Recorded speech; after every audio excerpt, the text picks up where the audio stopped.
Yes, sir. Yes, sir. Yes, sir. Yes, sir. Yes, sir. What's up? What's up? What's up, everybody? How y'all doing again? How y'all doing? Y'all already know who it is.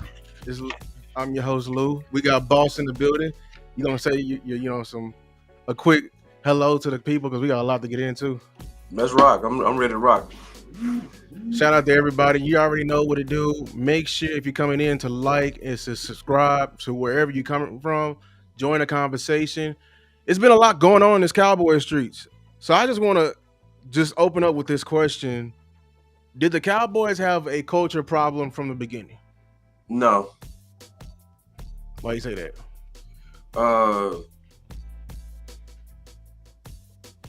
it's. I think right now it's kind of being oversold a little bit. Hmm. Uh, and then if I just look at the evidence that was presented, when I look at that, even when Mike McCarthy was our coach, you had even people on the defense saying loudly that we was playing for him. So, like schematically, I can see where people definitely had some problems with Mike McCarthy, right? Especially people like us who was very much heavy on believing that the identity of the NFL has changed, right? So we was looking at a run league and he was passing it and predictable passes. So schematically, yeah, I get you if you didn't like McCarthy, but now if I look at the evidence, if I look at Michael Parsons and Dak, when was the last time Dak spoke up for anybody? And he spoke up clearly for Mike McCarthy. So, you know, the culture is something that was good. It was been good. These guys play for their coaches. They do. And because it was a lot of predictions that everything was gonna fall apart Hmm. after the injuries. That didn't happen. Uh, can I push back a bit? Man, you know I'm here to fight, bro. Whenever you want to. Every time. I'm here to fight, uh, bro. I don't know. Maybe culture is the wrong word for it, but I didn't like how McCarthy did a lot of things. A lot of things did not rub me the wrong way, and even in the midst of our successful 12-5 seasons, you know what I'm saying? Like, what irks me for one, I didn't like how he hired his homeboys. You know what I'm saying? Yeah. That really irked me, and I don't like the. We had people in here that that you was just scratching back a generational scratch back. Like you talking about you getting your father gave me a job, now I'm gonna give the father son a job. You know what I'm saying? Yeah. And we got that. So and then I didn't like how in practices. I know this is maybe his thing that I didn't like how he we sat down a lot. Well, he said he was sitting down people, resting people a lot. I felt like they made us it let softness creep in. I didn't like how Man, your uh pushback's kind of weak, man. I oh expected more from you, bro. Like this is Lou. okay. I need you to turn it up, bro. This is kind of some weak ass. Okay, let's pause because you gave me 2 points. I don't want you to run over me real quick. So on the hiring his friend, obviously we all know that was a ball drop, right? That the defense of Mike Nolan had aged and he wasn't modern. He wasn't, right? But I don't also want to go overboard with that because Lou, if I'm being honest, if I was doing any kind of business in football business and I would hire you. Now somebody would say that's nepotism. I would say it's not. I would say I have a relationship with this guy, right? And I know how he thinks, right? And there are some times to where we box hard and there's some times where we fought hard together, right? So I don't think everything is as icky culturally when you hire your guys. It's just that when you start doing it under the when you start doing it under hookups. Now that's what I disagree with. I'm not for hookups and turning down more qualified candidates over guys that I've coached with in the past. That's why I think Shot is doing better. I see where you're going with that. I think that's an improvement. I agree with that, Mhm. but that's not a culture thing. So A yeah, comfort thing. let's get the baseline. What would you say contributes to the culture? Okay, I like that. That's a good question. So when you talking culture, to me, culture is something that's gonna you're gonna have culture regardless of good or bad. You can't get away from it, and I don't even think it's an in between, right? So culture is either good or bad. So there's no middle line on that. So when I say culture, I'm saying the environment. That's the baseline. Mm-hmm. What is your environment? So like I got somebody pushing back at me right now on Twitter, right? Mm-hmm. Because, obviously, I saw Star. She made a genius comment. We got Tuck in the building. What's up? Star in the building too. DMV, DMV. I see y'all. Shout out to everybody. Yeah, man. We need to pause and say what's up to the fam. For sure. That was Hey man, yeah. Them good people out there, bro. For sure. We appreciate everyone, man. Yeah, it's good conversation. So like Star, she pushing back, landlord pushing back on Pickett's number. Right? Mm-hmm. Now, I posted behind Star.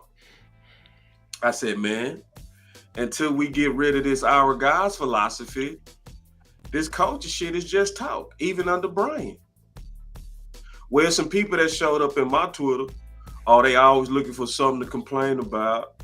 They get on my nerve. All right, bro. Yeah. I tell you what I'm going to do. I'm going to open up the phone lines. I'm going to tweet them personally and say, yeah, call in and say that. I want you to, because see, now we go talk. We go talk real ball on that.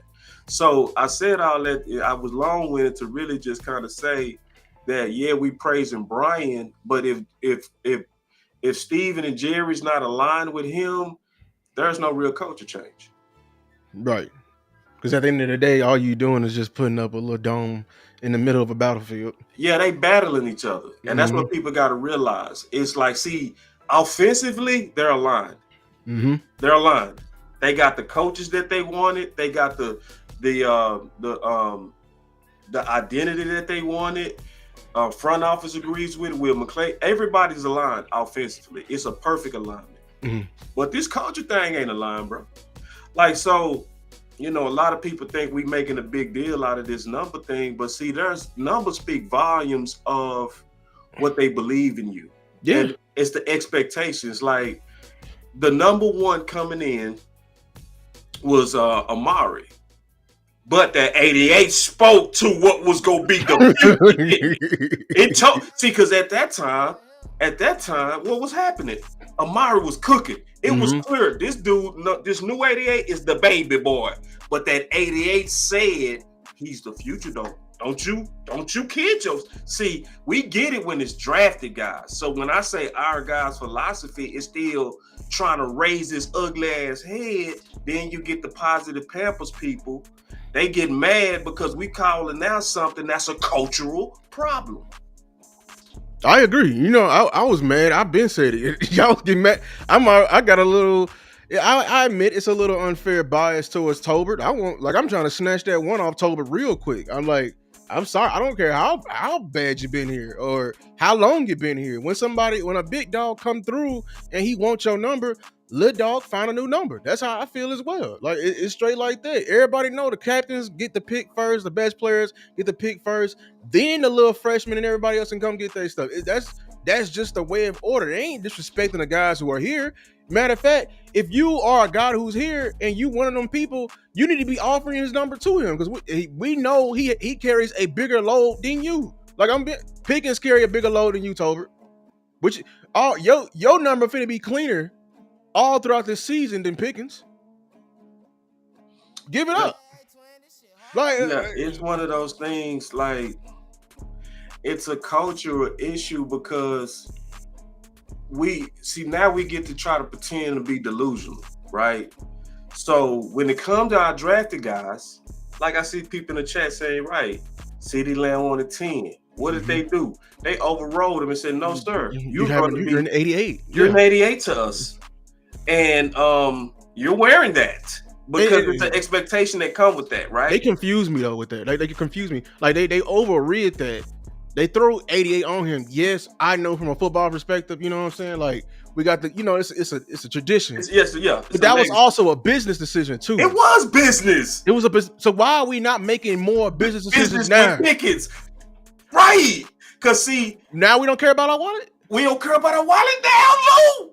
We holding up album sales for what? For what? Wait, album sales? See, this is why I rock with Lou with the metaphor. Yeah, we holding up album sales. Listen, like you and I swear, we're supposed to release the album. Like, y'all got the best metaphors. It's just period, dog. Y'all just flow with that stuff. That was the album sales. Like, no, the label was just holding. You know how to. Yeah, rappers be like, oh, the hope. Let's slow down to explain to people what we talking about, though. So I saw DMV put out something genius, right? Same thing I saw Landlord put out, where like just on business. If you put a number one on Pickens, what we gonna all do, bro? We gonna do it right now. Pre-order. Like, man, we pre-ordering, dog. Like, come on, dog. I don't even wear jerseys no more, and I would just get it, like, say.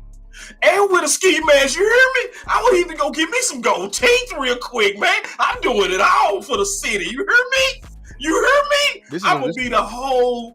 Man, I'm gonna be the old man Pickens. You hear me? I'm gonna be the YN as an ON. You hear me? Right. You hear me? And see, you messing up that, huh? The album sales. Luke, please just come on. Talk like, I don't get it. Like, and this is showing really, y'all. This is just a little friendly reminder what motivates Steven and what motivates the Joneses. It's not money. It is their ego at the end of the day. They pride. They pride in this. This is insane. Dog, it was like, now you don't care about the damn money. Oh, you don't care about money now. You don't care about the money. You don't care about the money now. $10 billion later, you don't care about the money. Yeah. Crazy. You know what I'm saying? Like, I don't want to hear about no supply and demand. Oh, they go. Use the album sales you was finna sell on last week ain't gonna change, but you are not creating no more demand. You losing money, bro. Man. They put it.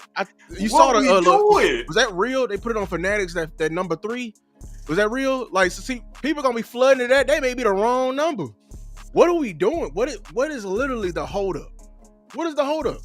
Man, it's I know everybody want to be positive right now. Culture. That's why I ain't gonna lie. Like I part of me inside, I have a little internal battle. Part of me is like, I'm seeing changes, but do I categorize it as culture? You know what I'm saying? Like, I'm seeing stuff. It is culture though. Yes. Well, according to because you asked for my benchmark, so. It's like, environment. I mean, it's not. I know. So it's the environment. I zoomed in. So if you thinking culture is just positive,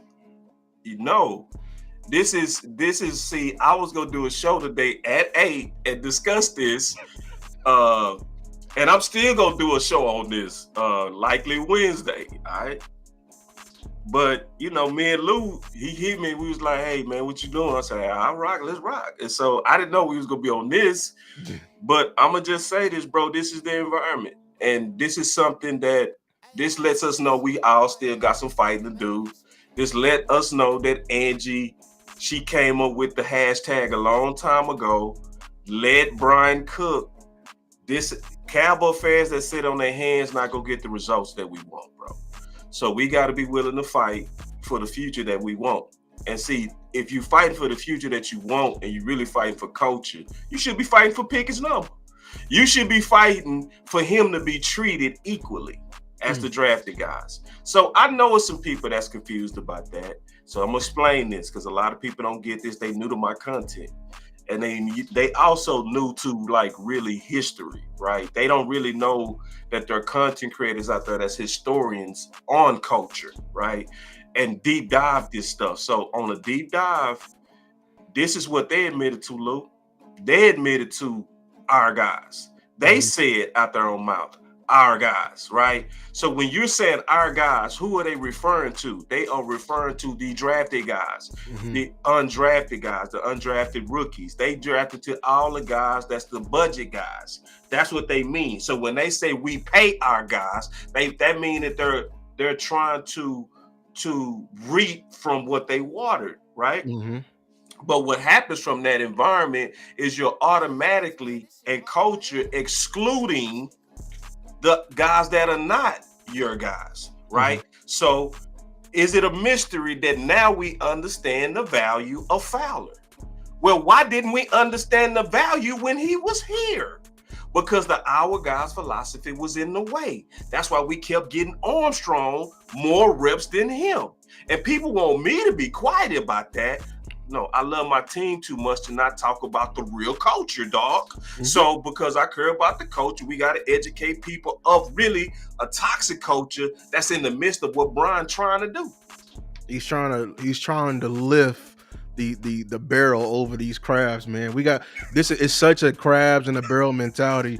We put a cap on our team just because we literally allow pleasure with business. That's really what it is, because we're such a family oriented. The Joneses are a family oriented restaurant. Okay, the uncle is on the cook. He you know what I'm saying. Little nephew is busting tables, and your son is at the cashier. You put a help wanted sign on there. You everybody, if whoever you hire, you're gonna look at them some type of way, because what it is, they ain't family. They ain't, you know what I'm saying. They ain't real. You know what I'm saying. And hey, we got a couple of super chats. Yeah.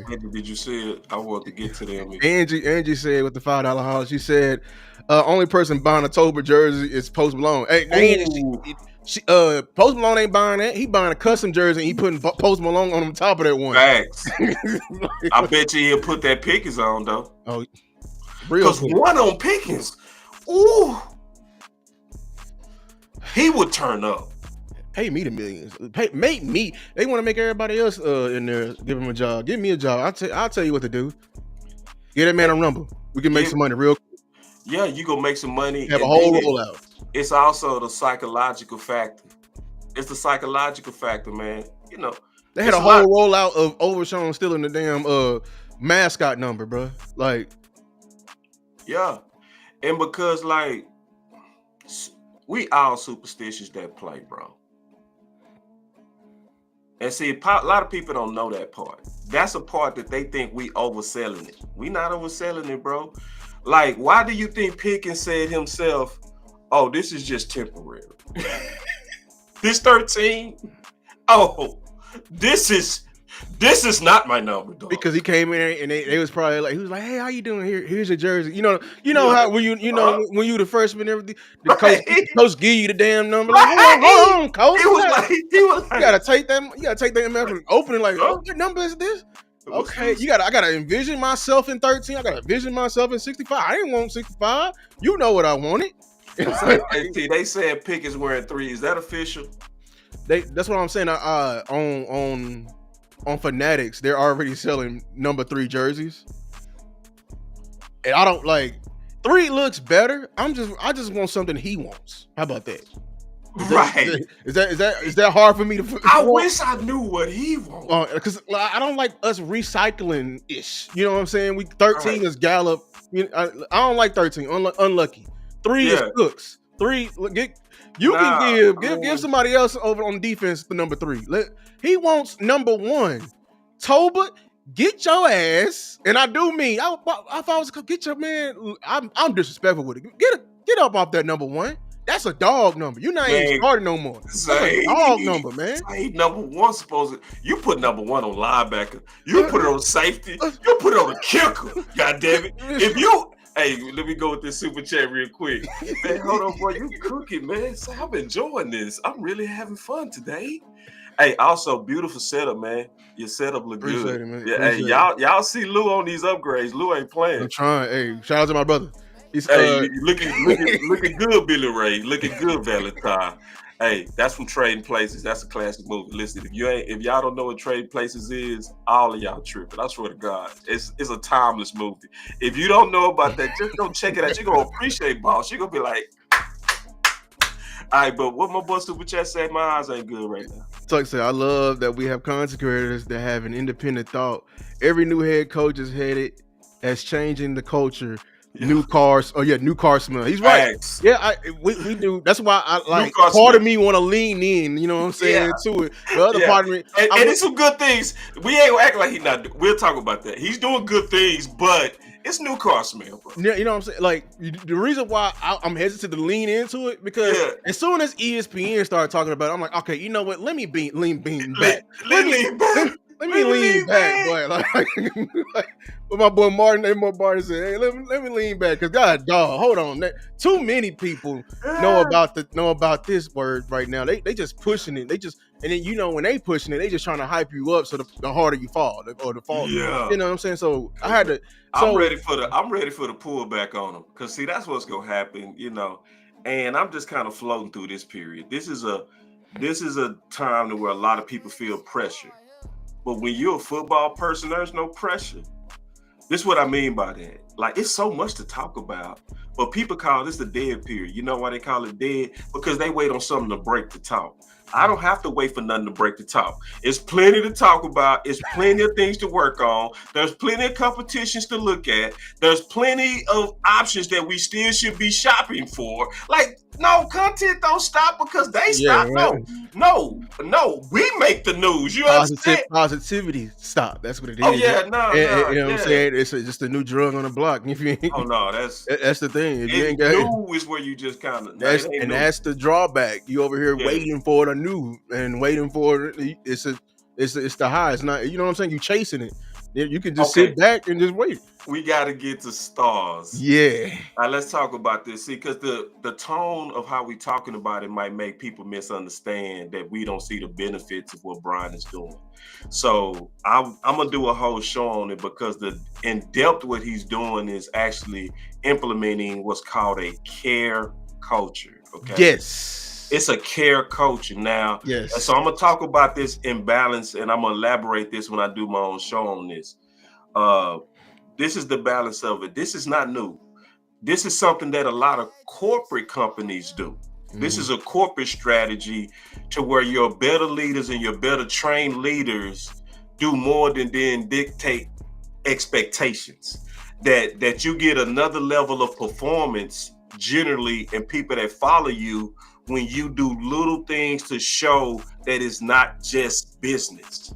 So what you're doing by implementing a care culture environment is you're trying to get that extra 5%.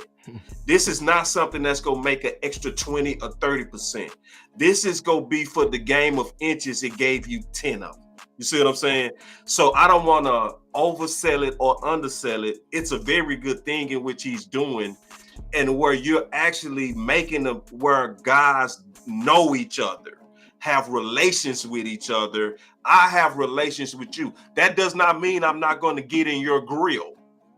I'm going to get in your grill, but because I first showed you that I care, me getting in you and really exercising authority at you is not going to come across in the wrong way, because I first established that I'm doing everything because I care about you. Yeah, it's buttering up before you can really get on them. You know what I'm saying? You gotta. It's the love. It's the love of tough love. You know what I'm saying? It's the love of tough love. So like, shout out to Star. Like, yeah, this is what I'm talking about. Like, part of me want to lean, but I don't want to lean too far. Yeah, I got be in balance. Yeah. I got checkpoints because I think somebody said it, because they reacted. I don't know if it was Coach Marv or it was Tuck. They were saying we need to be careful and make sure this is not just when the cameras are off. Because when the cameras are on, he may be a totally different coach. And if that's the case, that's a little red flag of the culture being interrupted. That's what happened to Mike McCarthy. You know what I'm saying? Like that corporate stuff. Just because AT&T around, damn AT&T, I don't give a damn about them. It's a football practice. You came to football practice, you wanted to be quiet. Damn that. So one of my biggest tests for Shotty is going to be training camp, like Coach Marv, you know what I'm saying? Like training camp, how he handles training camp, that's where you build your culture at. That's where you build the accountability at. I don't want no soft training camp. I don't like too many family days, red flag. You know what I'm saying? Like they need to be gonna get into work. So I appreciate that Shotty is going hard at them at practice. It's a small victory.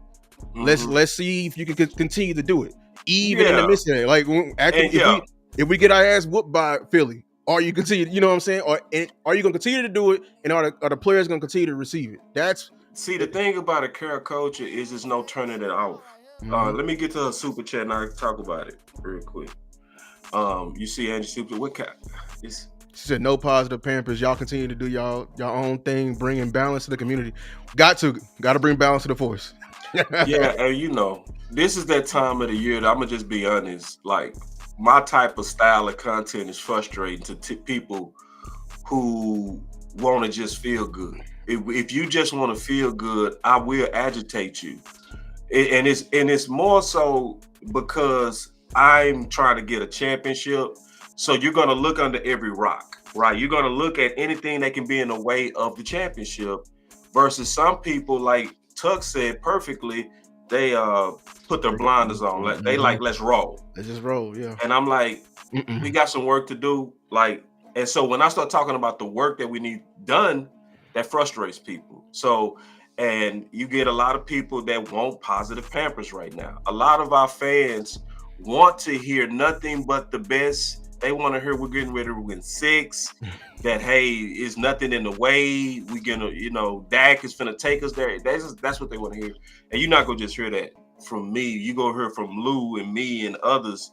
We go tell you what needs to be said in terms of what's gonna make this team better. Now, going back to what we were just talking about in terms of the culture, like there's no turning off that care culture. See, when I establish our curve, bro, I can't come back for that. Because now the if you do come off of that, then that means you're a fraud, and you gonna lose your team. So once I establish I care, then that means I need to consistently show that. There's no turning it off.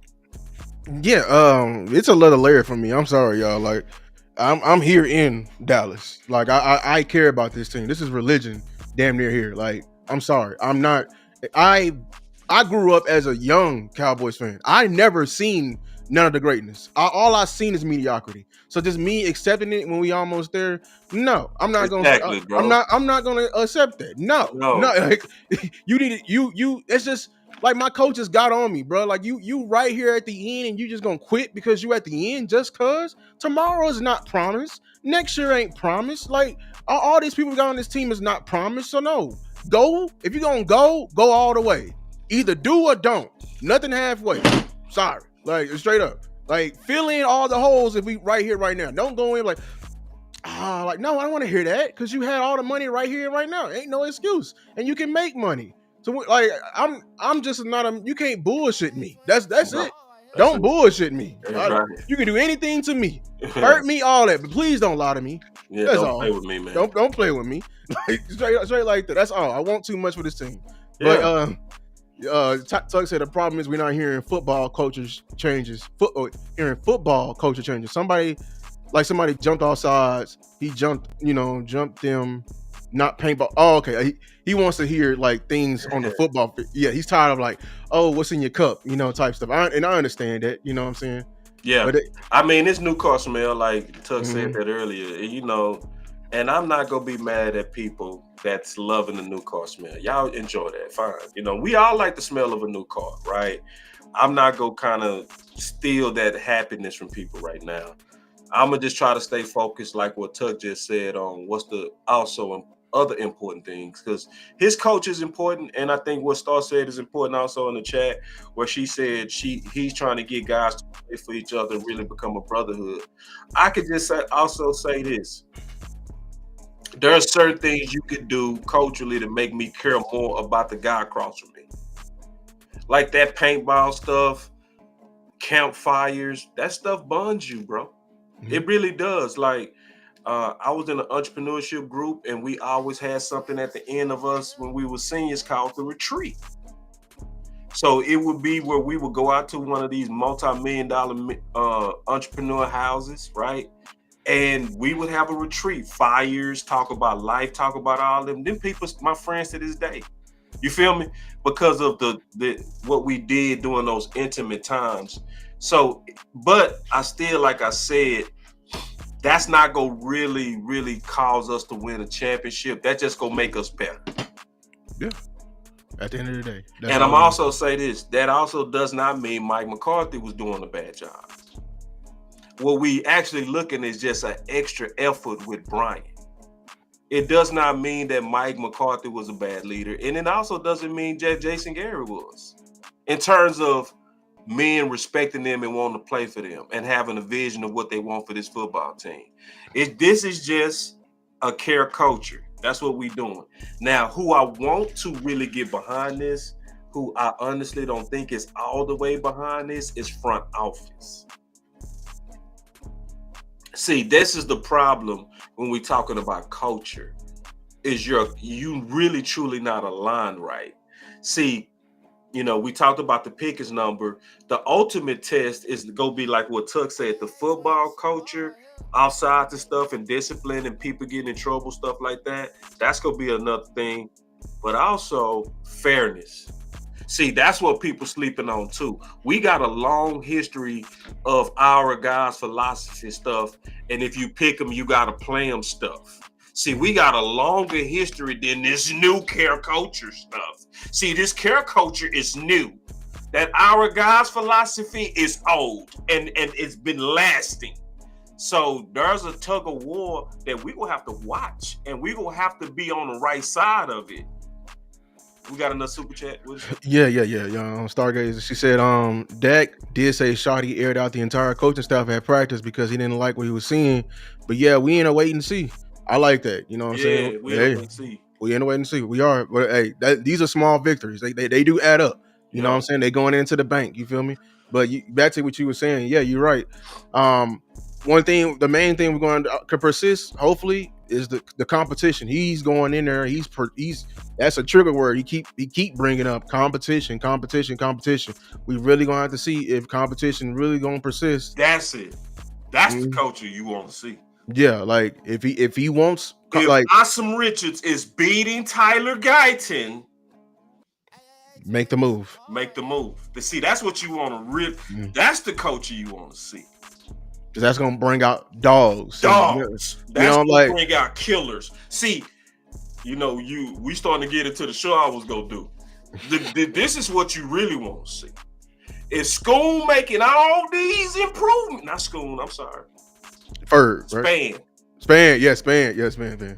Because they were saying Span was unstoppable. Unstoppable is a big word, y'all. So, that mean he was. That's when he said that. I mean he was talking. He was having his way, dog. Yeah. See, say, Lou. See, unstoppable is stuff like, get off me! I'm one hand in this right now. Like I'm going that way. Yeah, and you can't stop me. You can't do it. Hey, listen, I'm running an out route, 10 and out, right there. I'm right there. You can't do nothing about it. Nothing. And see, when people say unstoppable, that's like where you're making people look bad from them even trying. You feel? That's where they hanging off your ankle and stuff like that. So. Going back to coaching. If your culture is really right, none of us, none of the coaches, none of the ownership would have a problem if the guy with the upside actually achieved it and took out Ferg. Yay. Yeah. See people, man. Hold on, somebody say, boss, you did tell us Span was finna do this. I thought you said didn't. No, yeah. I mean, I'm gonna just say this when it came down to that. Like, I've been watching Real Truth do work for years, right? And so, and what really boosted my confidence is when I saw Genty show up at his pro day. That's all. Like, that's what got me. I was like, see, you said who? He was there. He did Genty. He did. All right. So when Genty showed up and everybody was ooh, right? And now remember, we had this debate, team weapons and trenches, right? Remember my original order. I don't know if you remember, but I had Booker over Ted and Genty. But after that pro day, I switched. I said, hell no. Hell no. I put Genty over Booker, like, period. Like, no.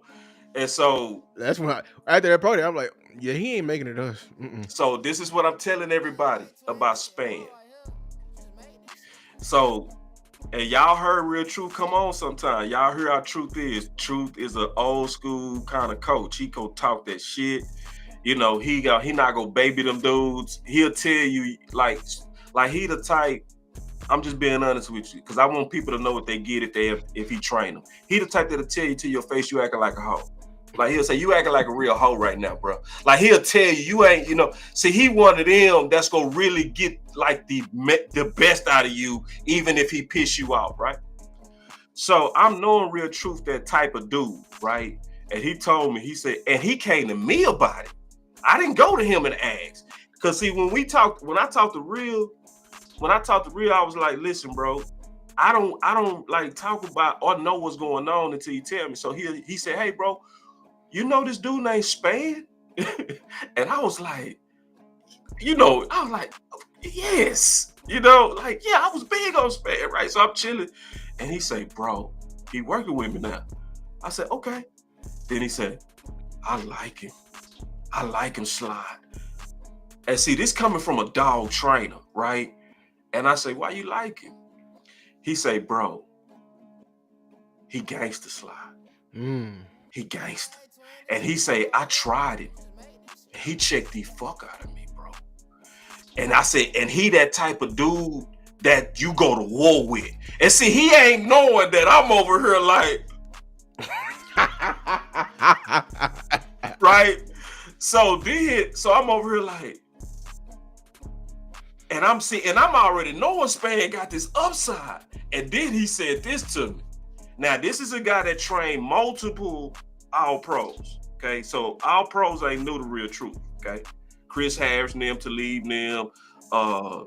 Just Mo Claiborne got a Super Bowl. He done did all kind of stuff with these dudes, right? So he know dogs. And this is what he said. He said, Slide, I ain't lying to you. He said, Dallas got them $100 million weapon, bro. And I'm over here. Now, he ain't knowing that I do content on this stuff like this. And I'm over there like. So then when I saw Genty show up, and I know Span been working with him longer than Genty, bro. And now you hearing the reports unstoppable. Get ready. Get ready. Will competition persist? Will we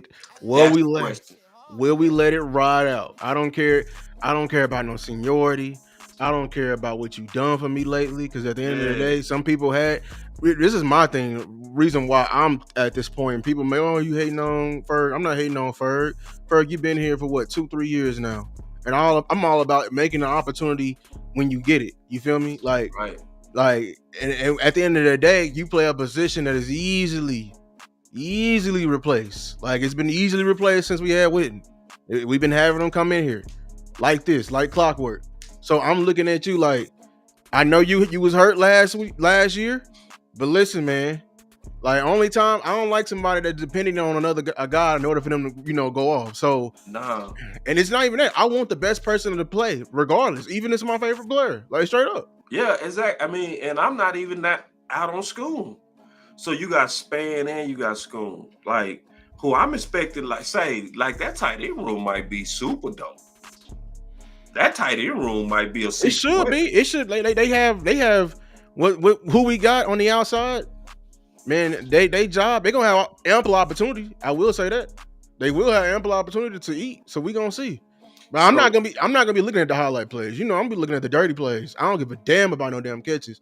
If your ass ain't blocking, I want your ass off my damn team. Period. Because people don't talk about it. Like, I got on the old line last year, but them tight ends last year blocking was some utter bullshit on film. I'm gonna say that right here, right now. It was utter bullshit on film. I'm talking about we couldn't even leave them with no end, and they was getting just tossed around.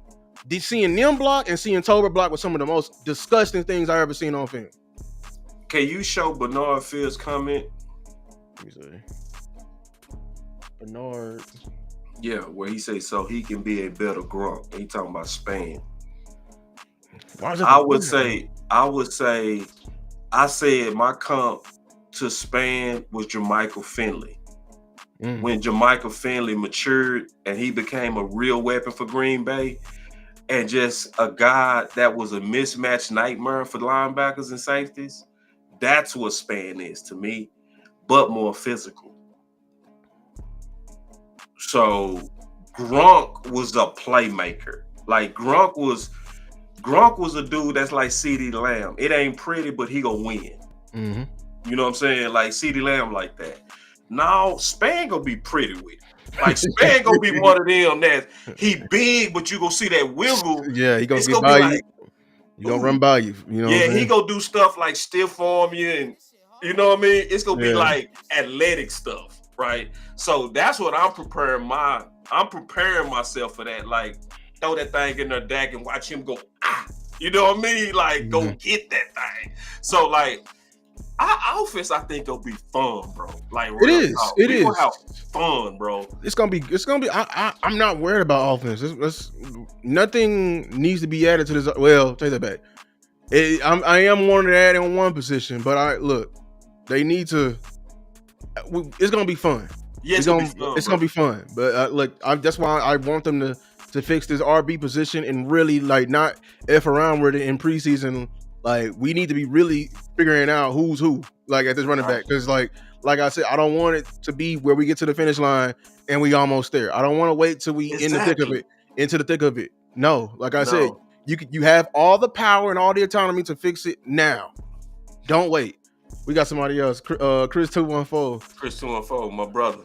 Competition will be better. This team, we can't fall in love with players like the front office. Nope. Yes.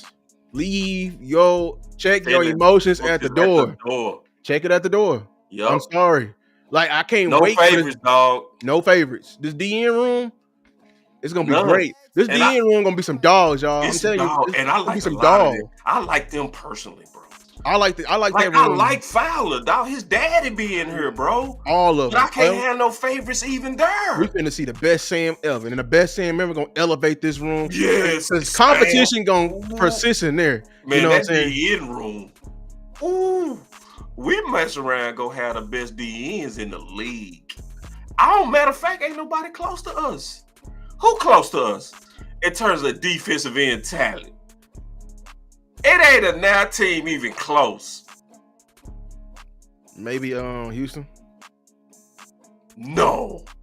See, because you got to lead it off with Micah. They got Daniil once and you lead it Will. off with Micah, this is how you got to do it. You got to say, is Myles Garrett team like ours? Is TJ Watt team like ours?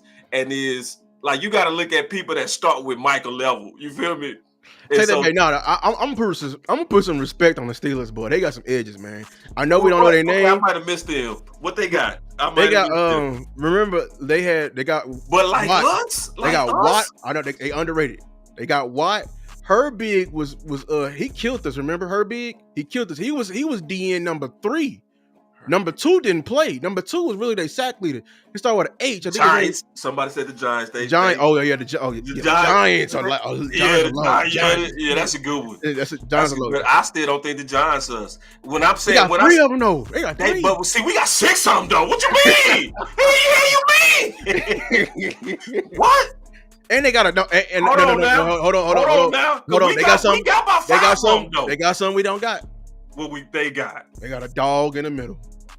Yeah. So it's gonna be they gonna be on islands. Yeah. Ooh. They're gonna be on islands, like legitimate. Care about the Giants, bro. Islands, legitimate islands. Ooh, this is a good combo, bro. They got 3. And they just drafted one. Good combo, Brian bro. Burn. Cause see, I thought I really had that checkmated when I said that. Thank you, Sean. I thought I had a checkmate on that, but you gotta add the Giants to that. You do. And then I'm gonna go look at Pittsburgh. I ain't really. Pittsburgh, like right here, Sean. My God, Sean. He showed it. So they got the vet in the middle, Hayward. Okay, Herbig killed us. That was DN number 3, and they got TJ Watt. But Highsmith is really they sack leader. That he underrated. He a dog. So that's what I'm saying. Like they had some edges on them. I'm blanking on some more teams, but we are very talented. We up there. We should be up there. And we easily top 2 then. Yeah, because we got easily top 2. Yeah. I mean, because Micah, he gonna be aiming for, and I think Micah go play linebacker. Oh no, you said it already. No, yeah. I've been pushing it. People have been, you lose you. No, because leaner. Not even that. In practice, they had I heard Donovan Izaraku standing up and being, dropping in coverage. I think that's Micah position. that Sam, Yeah. that Sam backer, Yeah. over there, you know, being able to press some linebackers. Yep, Right. I think that's Micah position right there. Yeah. And people forget when last time Eberflus was here, DeMarcus Ware had 11.5 sacks. Yeah. So yeah, I need that plus a little bit of, you know, what Zim was doing last year with that mug A gap. Don't keep him over there. Yeah. And the main thing I love that Zimmer had us is Zimmer had just beautiful effort. The effort from Zimmer and the corrections from Zimmer was just first class. It was Zimmer is that guy that show you life ain't fair. Yeah. And that's why we were the only person to give like them young quarterbacks like a Jaden Daniels hell, because you make them young quarterbacks think, rattle them, change up the look. And we had Overshawn Overshawn was creeping in the star status, superstar status. Like Zim, I need he was so creeping on that. But you know what's even scarier, bro? Is we didn't even miss Overshawn when he left because of how my boy from Notre Dame, Maris came in. Leofound. I think people really sleeping on Maris. Like Maris, people forgot how Maris finished the season, dog. Oh yeah. The way that Maris finished the season, we didn't even miss Overshawn, bro. And that was a bona fide rookie, bro. I'm working on the video right now. People talking about like these other linebackers and like Sanborn, Murray. I'm like, y'all, man, get out. You gonna forget about Maris? Maris was like year 2 Maris? Like year 2 Not Maris? in the conversation. What are we doing? Like legitimately like holding it down. You know what I'm saying? Holding it down. As a Mike, flash plays. He can play all 3 positions. Like, man, that dude look like Luke Keek. Not Luke. No, Fred Warner. He was Fred Warner. Warner. Yeah, he's that's his. He's. I see like, Fred. Yeah. If he take another jump, that's Fred, y'all. That's Fred. Hold on, let me take a break real quick. Oh, I know we had 500 people right now. Appreciate. We got 500 people here? We got 500 of them things in here right now. Appreciate everybody. Doing slow music. It ain't never slow when me and Lou go. You hear me? That's what we need to start saying. It ain't never slow when me and Lou go. Man, appreciate everybody up in here. That's dope. Shout out Robert. He didn't even say nothing. He just said $5. Man, I appreciate it, man. Let me get the tuck. He said, from that energy. Yeah. Go ahead. That just show you the interest of Cowboy Nation, man. And see, Cowboy Nation is back. I'm gonna say this, and then we get to Tuck Super Chat. This is real. What I'm getting ready to say. What's obvious, bro, is that we over the Green Bay loss.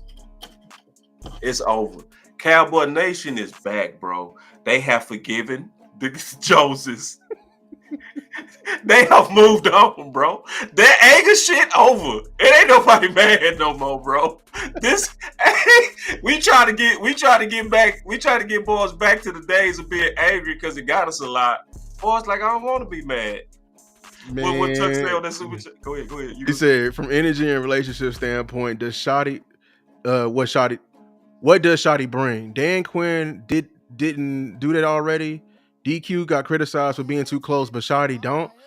I understand that. Yeah, and and so it's one of those things that Tuck has got. This is what Tuck doing, man.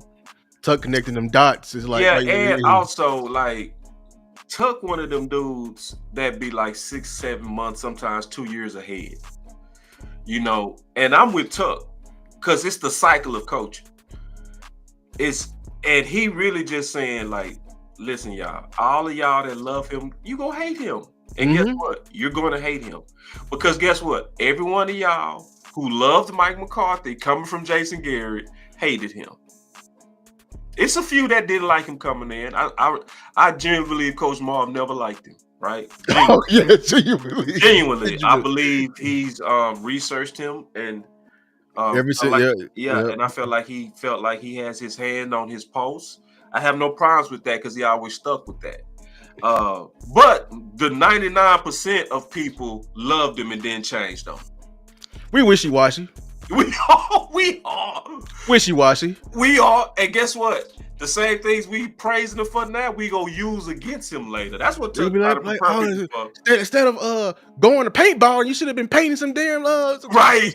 some damn plays up. Yeah, instead of Whataburger, you should have had them dudes doing some lunges. You should have been bringing them Smooth King or something. Goddamn. They gonna turn on them. See, and Tuck is just way ahead on that. We Yeah, got he's just like, hey, he like. What He say? He about 2 years down the line. No, yeah, he week 6. Like he already at the he already at that Thanksgiving. bad. Yeah, he had that bad game time decision. That's what Tuck is right now. He already sitting there in the moment of where he gonna make a bad call at the end of a game. He had that. He had that. Him looking right at there right now. Looking at the challenge flag. They way in la la land. They new car. What Sadiqa with that big old super chat? Hold on. Let me get the Brandon real quick because he did $5. I know we needed one tech. But what has it done to shore up the edges? One techs aren't stopping the outside run. Great. Hey, Brandon, shout out to you because that's what Coach Marv has been preaching too, that there is a misconception that everyone is putting the entire run defense on the one techs, which is very reasonable. It's not just the one tech. Let me get Sadiqa Charles. Let me come back. We'll come back to him. Yeah, we will come back to that's a good topic. That's a very good topic. That's a really strong football topic. What'd she say? She said, "I'm stopping in to like and share. Well, I just stop in to like and share. Enjoy. I'm not feeling YouTube right now. All good night." What's wrong, Sadiqa? Oh man. I don't know shit. I don't know what she mean by that. She means something right now. Somebody did something. Somebody did something like, hey, listen. That's the good thing about YouTube, man, is everybody got a choice. You vote with your eyes, you vote with your clicks, Man. So, and I do that. Like, once I really fully establish and I really know what your content about, I know how to move. It's like, bro, I'm not gonna watch this shit, bro. Like, it's like, no, I'm too serious about football for some content creators. Like, I'm too serious about solutions for some content creators, and I'm not gonna waste my time on just positive Pampers and just all this super rosy stuff. It's like, no, my goal is to win, and so since my goal is to win, you have to. My style is gonna always be to go at problems. So it's what it is. It was another super chat that came from Angie. Yeah, and then I want to go back to that one take. We gotta talk about that. Angie said Pickens brought that thug love back to the nation towards the Joneses. I know. For real. She said the thug love. She right on that. She right. She right. She right. See, Angie, what happened was we would have settled for Matthew Golden and been happy about it, right? We now know that's a reach. But going into it, a lot of people didn't see it that way, and that's fine. But when you get Pickens, who is better than Ted, and most people should feel better about him than Ted, right? And absolutely better than Matthew Golden. Oh yeah, that bought him that thug love. That because they over exceeded your desires with Pickens. No, let's keep it a bean. Let me tell you what happened. Y'all know that Tupac meme when he was talking about the class act and how y'all outside the door. We are hungry, please let us in. We are hungry, please let us in. And then they eating on the other side. You know what I'm saying? And then y'all say, hey, we hungry, please let us in. You know what I'm saying? And then what y'all did after they picked Booker, y'all did with Tupac. Said y'all kicked the door down. You know what I'm saying? We busting up. Give us the damn food, and that's what y'all did. Y'all anger did that. We taking that. Did that. You know what I'm saying? Give us a damn weapon, or we ain't buying no damn tickets. How about that? Team Weapons was not bullshit. That's one thing I can say about Team Weapons. They was not going against them was hard, bro.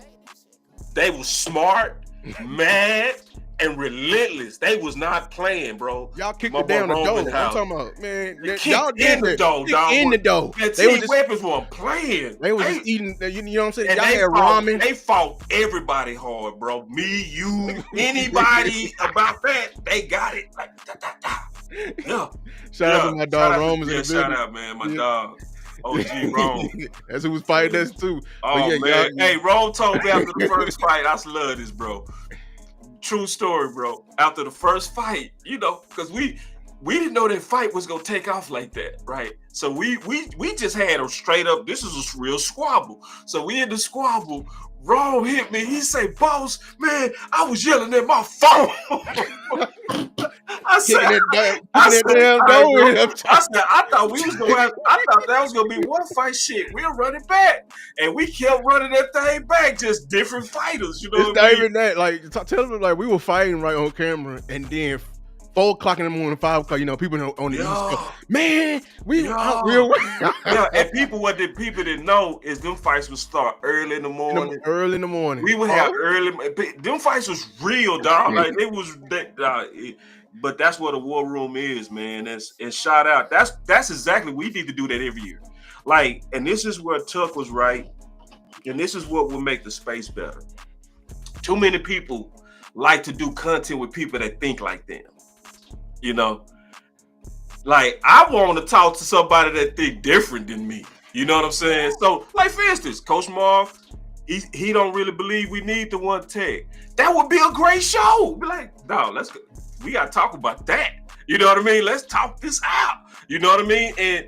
And me and him do that all the time though. So that ain't nothing. You know what I mean? We always agree, disagree. That's normal, but it make it better because you got two people who on different sides, both of them smart, and likely go come together at the end. That's what always happens. Yeah. I'm gonna knock this out, and then I'm gonna get to Rome's tweet. I mean, not Rome's tweet. Tuck's message. Sadiq said, "Boss, my brother. No one has done anything. I'm just not feeling it. I have a personal matter I'm going through. I'm good. Man, prayers up, man. Prayers up. Prayers up. So this is where, and y'all know I do knock. And yeah, I'm being honest. This is also the benefit of people who do positive pamper content. Cause see, I try to be balanced, right? I do. I gotta be able to tell you the benefit of people that do that type of content. Cause I'm gonna be honest, everybody don't listen to content because they want championship ideas. Some people only listen to the Dallas Cowboys content creators because they want to feel good.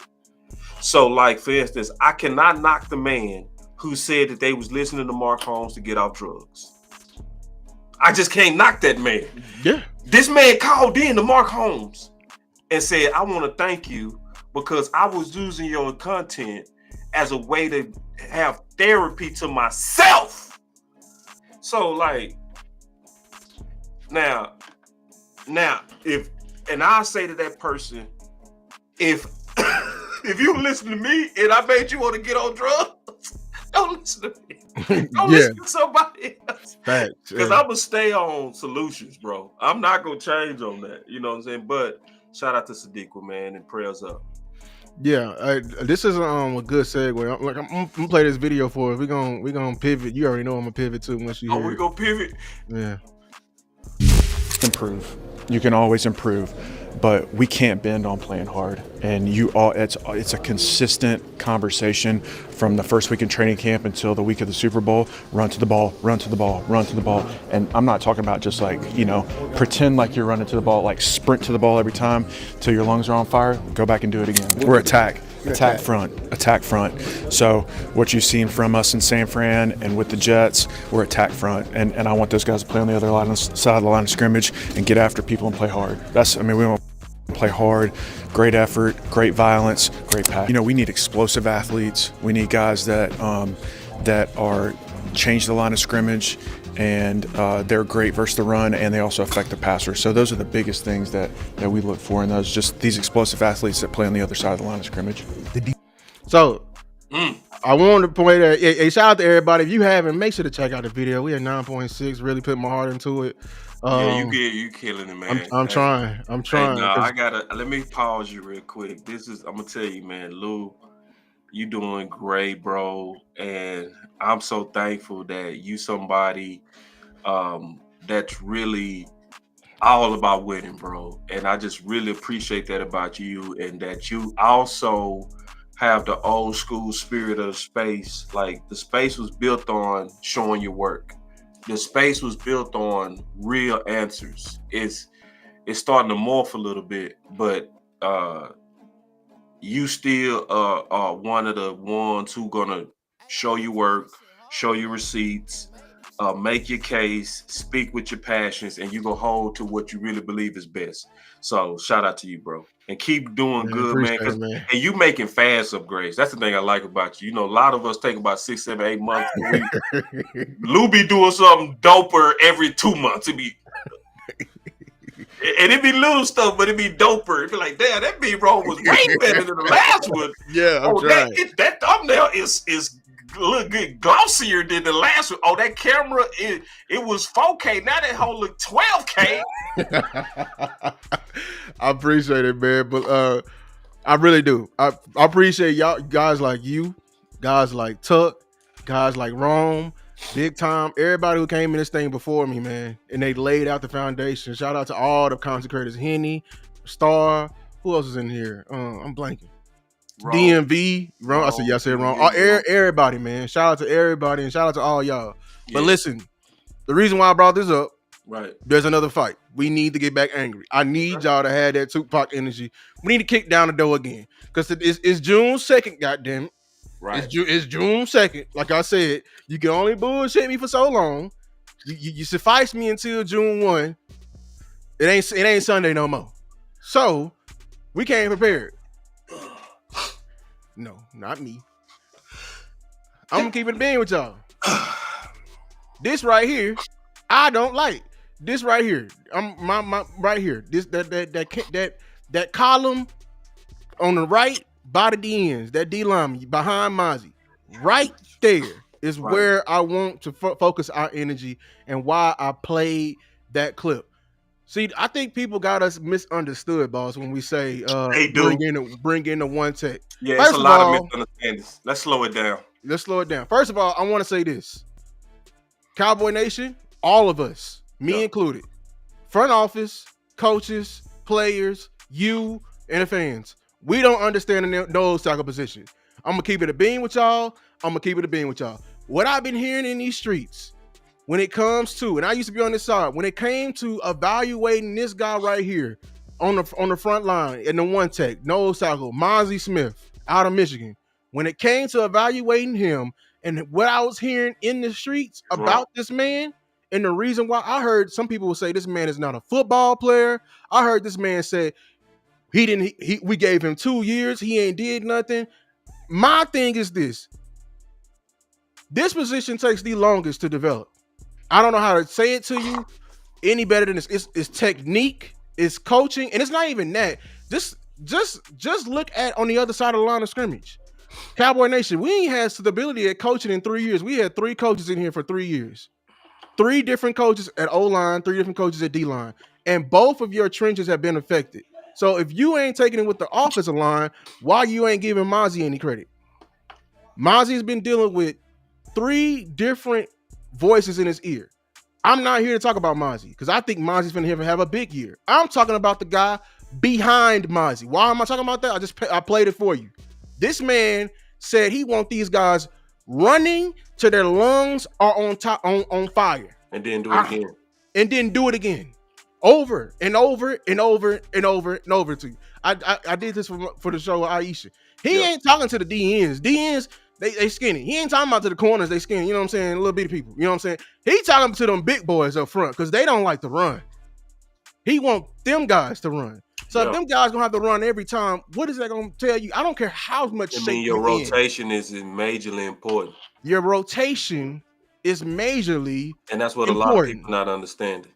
It's not replacing Mozzie. It's getting somebody to work help Mozzie. Right. That's what it's about. That's not under 3 years. Not under 3 years. Because Mozzie, so in snaps, typically it's about 90 snaps in the game. Right. In a normal system, not under White Cotton, Mozzie gonna play about 81. Under White Cotton, Mozzie finna play about just 65. If that. That means you finna play a rookie who was just going to class last week. Not looked up his age. He barely legal to drink. This man ain't got alcohol in the system, no hair on the chest. You finna ask this man to rotate behind Mozzie and say, yeah, hold your gap. Cowboy Nation, that is not going to work. I don't care how. First of all, you shouldn't care how heavy he is because Mike Conn don't care how heavy he is. You know why? Did you hear his scheme? He don't care how heavy he is. He wants your ass to fire off the ball and run. That's right. Which means 340 don't matter. They gonna do that too. When he say that, he gonna say that. So this what he said. I think White Cotton really said the most important. His interview is probably the most important of all the coaches, even my offensive line side, because it's gonna be a lot of fights starting with here. I'm gonna come back to y'all Cowboy Nation with that complimentary football too, because I don't want to hear when we dog tired in the fourth quarter and we passing the ball too much. Oh, White Cotton need to chill out and stop subbing. No, he told you how he was gonna coach. He been coaching this way all his damn life. He can't change up now. So there's another fight. One tech, go ahead. I didn't even know it was a fight. We're not a fight. I thought most people agree with us on that. Well, I'm talking about we fighting, to get it. Yeah, get it. Okay, I got you. Yeah. Okay, well, I'll say this, man, because I want to be clear. When we talking about stopping the run, that's not absolutely just on the one tech. That's usually a team effort, right? So when I was breaking down the film, those first 3 games where we was getting obliterated on the run, right? The first game, guess where the majority of it was coming from? The edges, really. Right, the corners. Mm-hmm. And it was not even the edges in terms of ends. It was the force defenders. It was the force defenders, right. So to explain that, the corner is the person that has the ultimate containment. Sometimes safety. No, I'm talking about containment. Now, who go cover the alley from that force that the corner's supposed to turn it all in is the safety. The safety is going to be that alley, right? Mm-hmm. Which is a wide. We talking about defending wide now, right? Mm-hmm. But I also kept up with it very closely because guess what else I saw? Massive improvement on corner containment. So what teams was doing is teams was running and making us little guys tap. That's what they was doing. And they was going to do it until we showed we was willing to do it. So we started showing that, Diggs included. He started playing better on containment. But we still early had a void in the middle. Okay? And that void was Mozzie as well as Linval Joseph. So I have the film where I can show that Henry's biggest runs was off the A-gap and Kamara, okay? Attacking us right up the middle, okay? So, yes, we did have a lot of issues on the edge, true. Yes, we did have some, people not willing to field properly, true. But what showed the improvement was the corners, what needed the talent, and what needed just to get better, period, was the one tech. Mm-hmm. And so, when did we turn the corner on that? We turned the corner around week 5. And that's when Zimmer learned what really made them do better in terms of not getting pushed off the ball. And he said, what I changed up is I started allowing them to attack instead of holding gaps. Mm-hmm. And so when I put them on attack, they also became better run stoppers. Mm-hmm. So I'm long-winded, but I'm saying this. This is what a lot of people misunderstand. We not hating on Mozzie. We believe he gonna be properly that guy going into year 3. He ain't got no surgeries. He ain't got to gain no weight. All he doing right now is getting stronger, right? And he gonna show up. And he finished strong. We not worried about Mozzie. What we concerned about is the depth behind Mozzie. I'm gonna say that again. It's the depth. So this is what Lou did a great job of showing you. That's why he needed to show the coach. He finna have them dudes running a lot. So what did Vince Lombardi say? Fatigue made cowards of us all. Of us all. So you can't just tell big guys, just show more heart and effort. Bro, no. You need a rotation and you need a quality rotation. And I ain't saying top shelf big money guys. I'm saying like a Linval. I'm saying like a Reader. I'm not talking about spending no big ass money, but I'm saying I'm not finna trust Denzel Jackson who had no pro reps last year. Absolutely none. None. And I'm not finna trust what's my guy that's from Auburn last year? Justin Rogers. Justin Rogers. They had no reps. And and this is about winter coming, bruh. So this ain't about are they gonna be okay during the season. What you're asking people to do is you're saying, hey guys, in college you was playing 12 games. Hey, we're starting you at 17. That's the starting point. We gonna do that to guys who got no league experience. None. So we gonna say we don't need to help that. Okay, no, I need some guys who've been through 17 games, dog, because that's the starting benchmark of the one tech, homeboy. So no, I need somebody that's a vet. I don't want to depend on guys who had literally no reps in a game, dog. So yes, and are we saying we don't believe that Rodgers and them will eventually be nice? Jay Neal? Yes. But don't put them shoes on them young boys like that.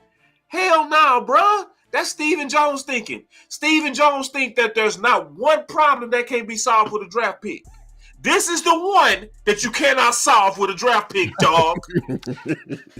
Say it again. This is the one that you cannot solve with a draft pick.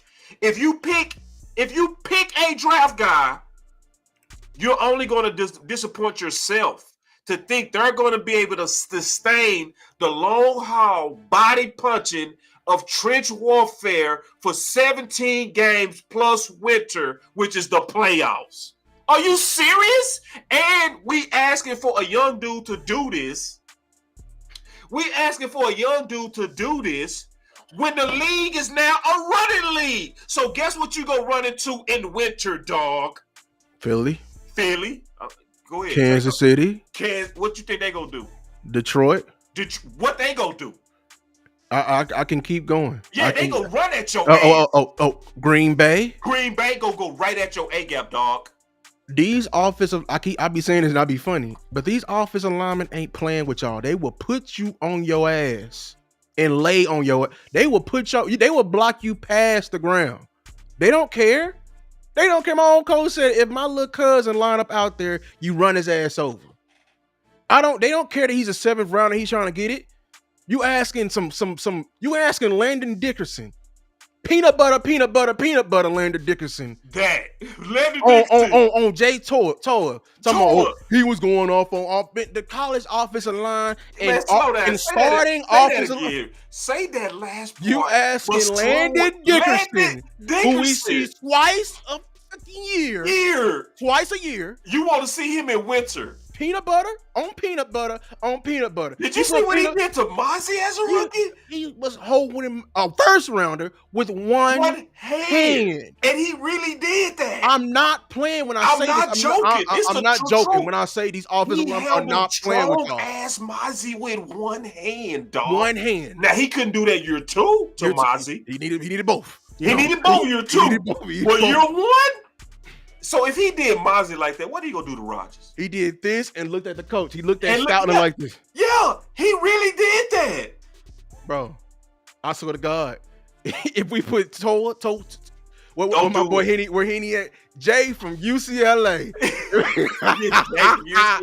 Jay from UCLA. If we put him out there, boy, don't put them out there against Dickerson. Do you care about them? I do. I love my Cowboys. I'll take them against anybody. But guess what? I'm with you when you're right, and I'm gonna tell you when you're wrong. Man, you gonna get your ass whooped. That one, you ain't ready. Nah. Sometimes you gotta tell your kids, your sons, not yet. Almost, but not yet. Can you show Q comment? He said them Island ball is different. Can you put that up, please? So this is the deal, bro, and I really appreciate y'all comments, man. And do you know who his brother is? Like his blood brother, his big brother. They shared a piece of chicken with. Yeah, the one that not shared, the one that took your chicken. The big brother. So his big brother was Sika Ika. Yeah. Ika. I might be butchering his name, but did you see what happened to the Big Island brother? You know what I'm saying? And I'm just being honest. He greatly got beat out when he went to the Browns as a third rounder who was bigger than Jay. He came in bigger, drafted earlier than Jay, and still struggled as a rookie. I got reports on that, and I showed that multiple times, that he could not beat out the vets. So I don't want us, because listen, y'all, we do this every year.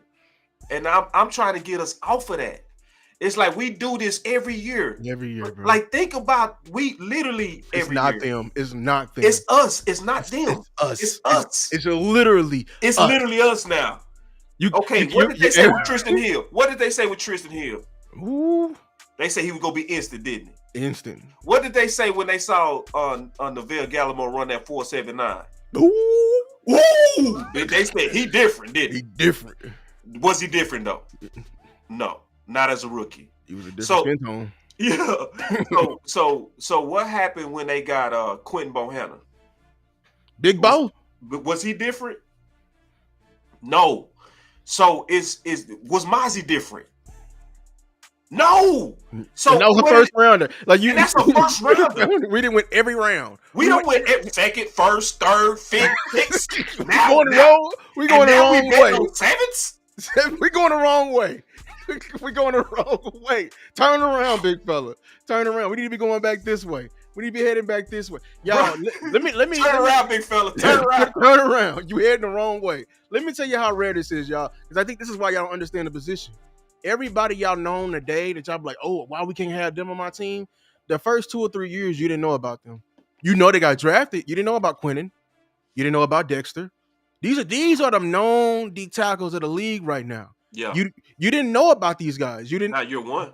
Now you didn't know about Deron Payne. I mean, I know him out of Alabama, but No. he just went there. Like No. guys, like the other teams do it correctly. There's They all let these him develop. all these D tackles that got drafted in the first round this year. They got stashed right up under their program.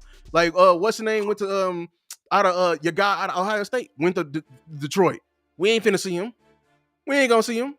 Because they're gonna stash him right behind all them other D tackles and let them develop. They gonna And let him then develop. in 2027, we're gonna see him in a game. Who is that? Oh, Who is that? Oh, Oh my! Hey, he the didn't one got that they let them slow cook in the crock pot. in the crock pot. Do y'all eat? I gotta see y'all. Some of y'all showing how good of a cook you are or how bad your palate is. I ain't gonna lie. Like, do you eat roast out of a microwave? No, it'd be horrible. Dry, Do you cook stew like in the microwave like a hot pocket? be wet, nasty.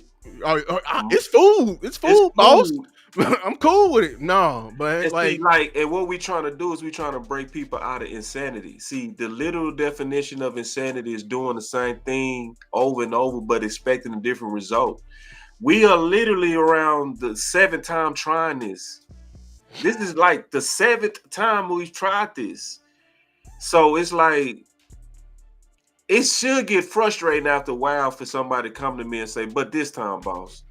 no, it ain't. Like, no at damn what point time. do I say, bro, will you stop this, dog? Will you stop this shit, dog? Like, goddamn. Like, how about we gonna put the real pressure on front office and we not asking for top shelf? That's the worst part. Is Lewis not asking for nothing major? We just want a vet that we feel good about being able to help those linebackers keep them clean. We not asking to spend no money. We talking about Linville Joseph ass shit. We talking about like guys that still free agents right now. Just bring them into camp. People that been through 17 games, right? That now you don't got to throw them young dudes out there and just let them get whooped. Because see, even Osa was the exceptional one out the DTs. He was the one that started off lightning hot. But what happened to him his first 3 years? He started off his first 10 games on fire, and he would hit that wall, and it would be major. He would be like, he stopped. So do y'all want that going into winter, dog? That's what you're asking for. So even if Jay come out there and he balling and people gonna be like, see, I told you, Lou, boss. See, you should have had some patience. You should have had some faith. And then it's gonna be week 10 and they gonna likely hit that wall like Osa did. and we gonna be headed into the playoffs. That's when you want that confidence gone. That's when you want that wall to hit. No, go get the vet, and that's what we saying. And I don't think we can be more clear than that now. If you don't get us now, you just I don't know what you want. I want to help Steven out. I want to help the Joneses out. You get one vet in here to coach up these guys. Now the cog and the wheel continues to spin. That's perfect. We trying to like right now it's stuck and it's forever stuck. But dog, get some damn oil. That's you feel right. me? Go buy it. Right. You want to rent the vets just to get your guys mature. Get them mature and get the vet out of here. Then continue. Then right. Let's draft. Let's continue the cycle of draft. Now, if you would have been talking about Rodgers going into year 3, who had some reps in year 2 and finished strong, I ain't crying about no DTs. Because I would be like, we got Mozzie, right? We got Rodgers going into year 3 and reps. I would be saying the opposite. We don't need a DT. Let's rock with it.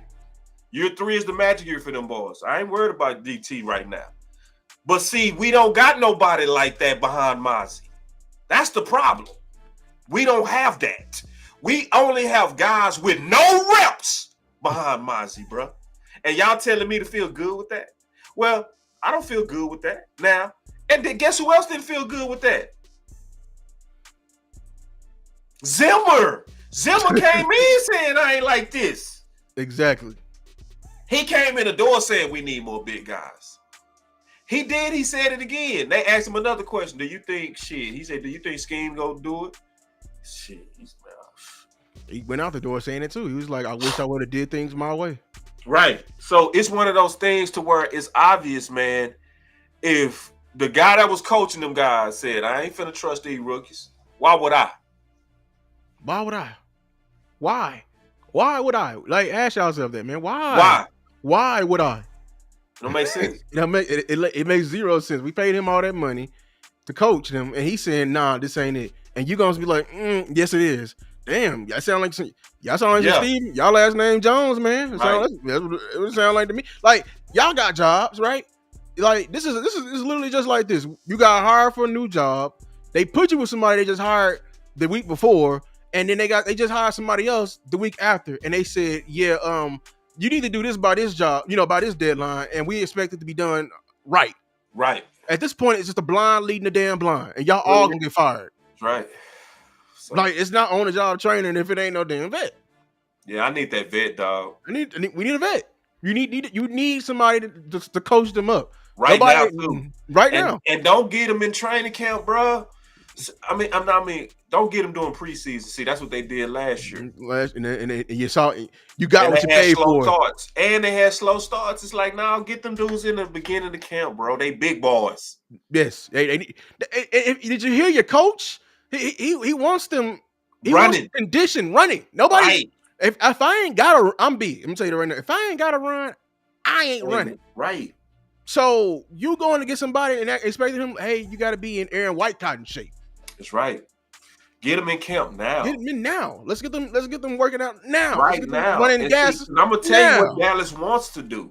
Dallas wants to let's see what our guys look like.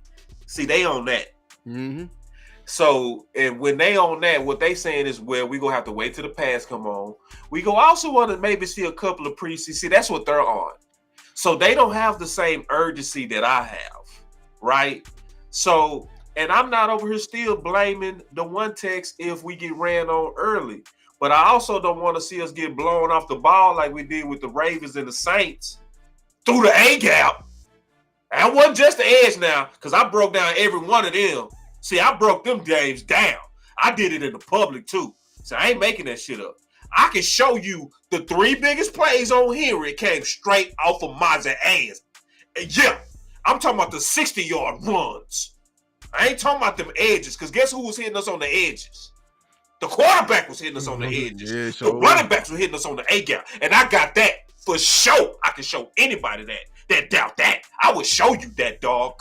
So no. I'm not playing with this stuff, bro. I'm dead serious about this, and I've already done my homework on this. So I ain't playing no games on this, and I ain't making this up. This ain't no crybaby shit. This is literally like, listen, I'm not in this to try to have a good season. We go already have fun this season. We go win over 10 games. That's gonna be great. That's gonna be fun. But I'm not in this for fun. I'm not in this for no NFC championship, and I'm not in this to feel good. I want us to win the Super Bowl. So I don't want us to go into the season with no voids that's gonna hurt us in winter, dog. Talk. Jay with the $5. It said if Shotty actually uses his offense from 2025, will win the MVP. Tyler Young will step up. Also, do you think Eberflus will improve the run defense? He would definitely. He will. Well, I ain't gonna say. I'm gonna say this: Eberflus and his staff is gonna coach exactly like Zimmer. They're gonna be effort coaches, and this is where anybody that resists a one tech is right. They right on this. It is a lot to do with your effort. That's right. Oh yeah, that's 100%. right, bro. Because see, if you look at our run defense, the way that it finished, bro, under Zimmer, we was depleted, bro. We was injured. I posted a whole picture, man. Chauncey Golston versus the Niners. It was an outside toss. Trent Williams literally picked up Chauncey Golston and threw him while midair. Chauncey Golston still was hustling, still in midair, trying to grab, and he eventually grabs the damn running back leg and stops the play while he's getting thrown. Zimmer had them dudes effort off the chain, bro. That's why going into the end of the year, bro. Did anybody have any problems with our defense last year at the end? I didn't, bro. That was the one. And they was depleted. They was depleted.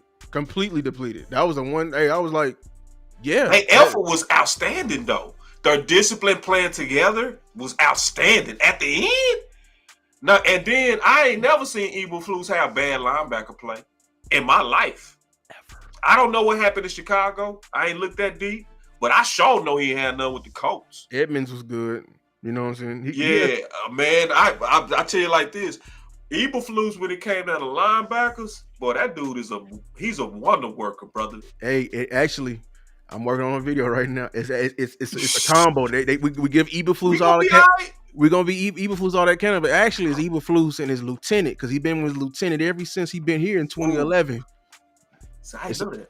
Yeah, his lieutenant been with him in Indy, Chicago, and he here back in Dallas. He was here on Dallas in 2011. See. So looking for that video. Yeah. See, it's lieutenant. I'm saying, like, if he got a method to his madness.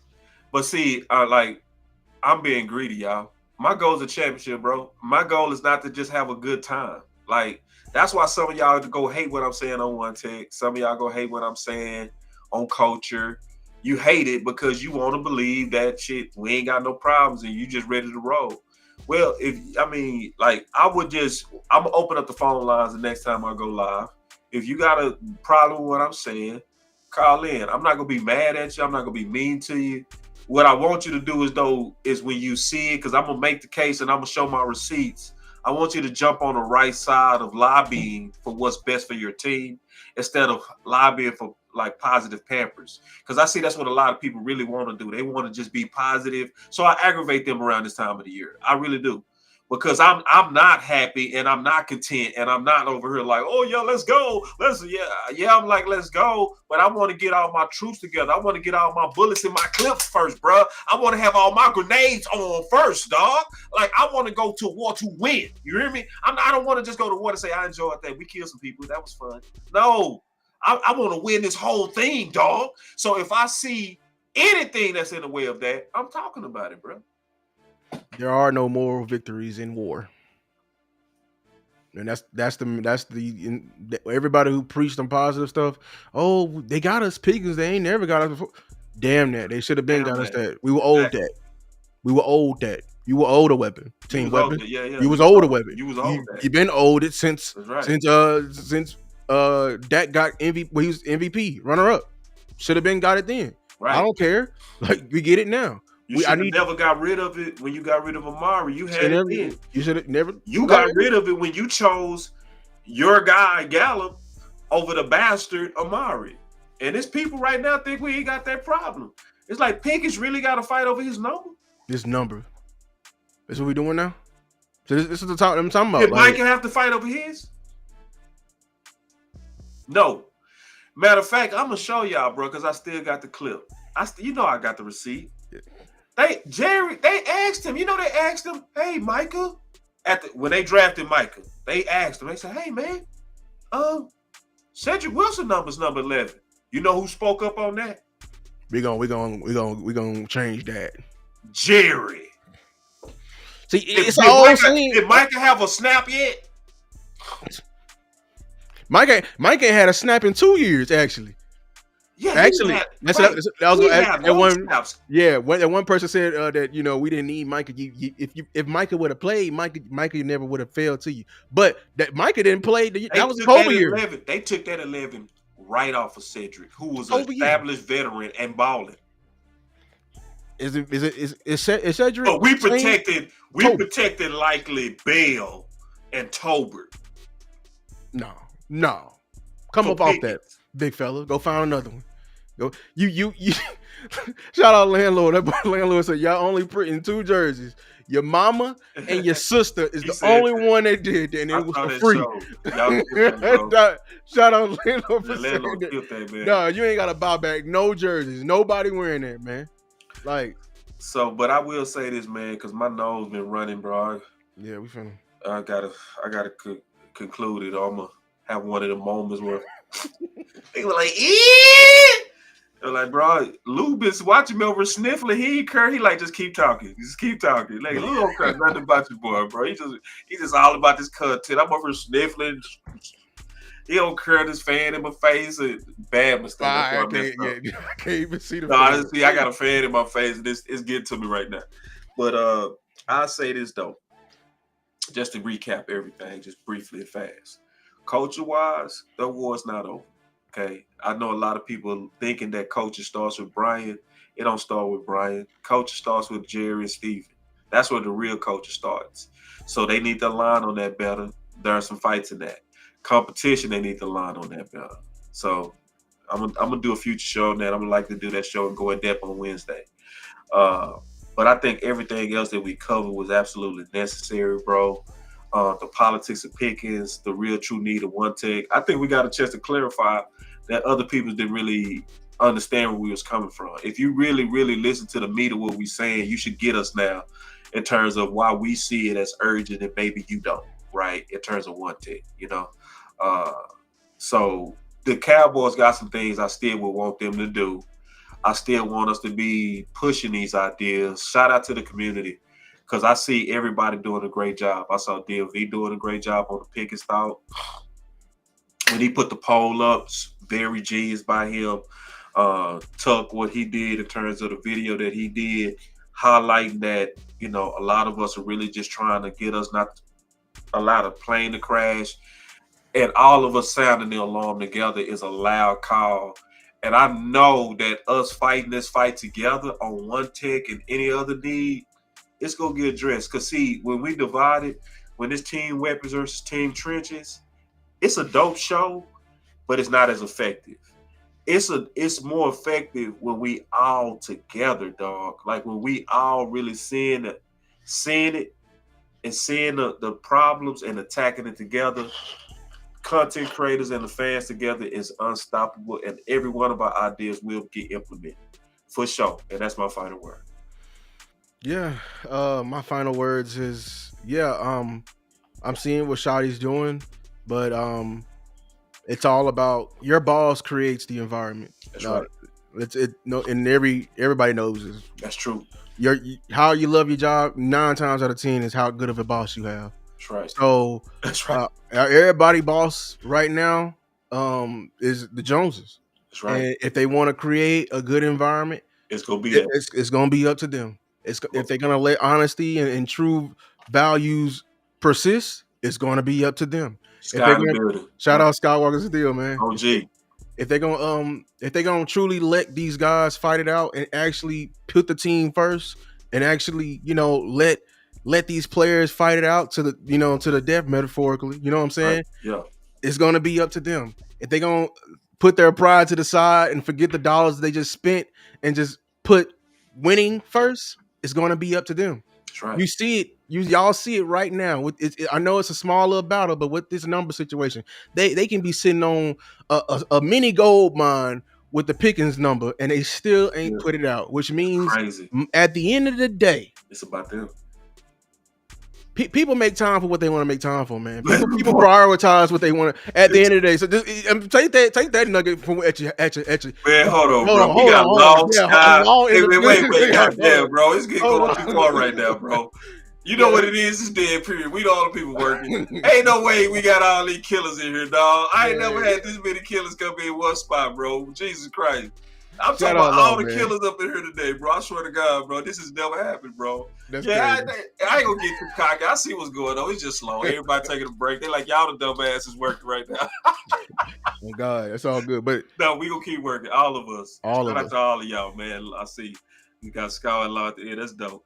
Sky and Law, that's dope. Yeah, shout out to all the content creators, man. Make sure y'all catch them, man. Like I was saying, people prioritize what they want to prioritize for, man. Yeah. And they're showing me a lot. I read between the lines. Yeah. I think somebody in my church once said, I don't watch your mouth, I watch your feet. You feel me? Yeah, I love you, boy. Because I watch your feet. That's what I'm saying. When people truly love you, they don't say it. They do it. They show it. They do it. Man. It takes a lot. You know what I'm saying? So I love my Cowboys. I want them. I'm so passionate about these moves because we are so close, and I don't want to get there be like, if we could have, shoulda, coulda, woulda. You know what I'm saying? No, make all the moves. Make the moves. Fill the clip. Fill the clip up so we can truly blame. Well, you know what I'm saying? If it's Shoddy fault, I'm gonna get on Shoddy. If it's a player fault, I'm gonna get on player. I already said it. Y'all heard me. If Dak is. They ain't here he going no more. If Dak check it out and runs, I'm gonna buy me a damn ticket and I'm gonna cuss his ass out. Y'all think I'm playing? I love Dak to death. Yeah. But I love Dak to death, but I'm gonna keep it being like, hey, cut that shit out. Run that damn ball straight like that. Protect yourself. Like, you know what I'm saying? Protect yourself, bro. Like for real. Like, I don't care about you. You got your money. Damn, I know Pickens wants the ball. Right? Look, see, that's a whole other. Winning is first. I played the offensive line. I had this mentality. It's hard for people to have this mentality. We didn't get no shine. None. Hey, put my body on line, somebody else can shine. That's it. Right. Like, so I am about winning. Y'all do all the work. They to this day they get all the credit for y'all work. Winning. At the end of the day, I don't care who gets hurt because at the end of the day, winning cures it all. Right. That's the beautiful thing about it. So this defense, I think it's gonna be great. We need to add the one tech badly just to get somebody in there to be in rotation. White Cotton, I really believe what he's got going and everything like that. I still got to get to the other position groups. Make sure we had 650 people, man. Shout out to everybody. Yeah, 650 people. 650 people, man. 650. Make sure to like, subscribe, wherever y'all watching from. Period. You know, and Cowboy Nation is back, bro. That's for sure. So let me say this quick before you go. Yeah, go ahead. Hey, get it all out, bro. I'm going to be reaching out to my content creator brothers and sisters, man, doing Dead Period. Usually traditional, we do a lot of media people. I don't think I want to do that this year. I'm gonna talk to a lot of them about that. I want to more so focus in this year on the content creators, because I think honestly, I'm just being all the way honest, like. You know, not saying anything bad about media people, but our best discussions come from us. You know, our best differences in coming up with solutions come from us, and that's just what I think I want to do this year, man. So I'm gonna holler at Law Nim and Big and the OC. We go more than likely, if they cool with that, we might chill on that media stuff we do every time this year, and more so talk ball with just us, you know. And we might have a few of them, but I think I want to concentrate this year on just people that where we really don't cross paths a lot, but we still follow each other. You know what I mean? You know, and just reach out and do that. I think especially with Cowboy Nation being as excited as they are now, like for instance, Big Time Show. Like, why not do it with Big Time Show? You know what I mean? It's gonna be way better with Big Time Show, or Sky, or you know what I'm saying, or you know what I'm saying, you know, Aisha, you know, them types. Like, I rather.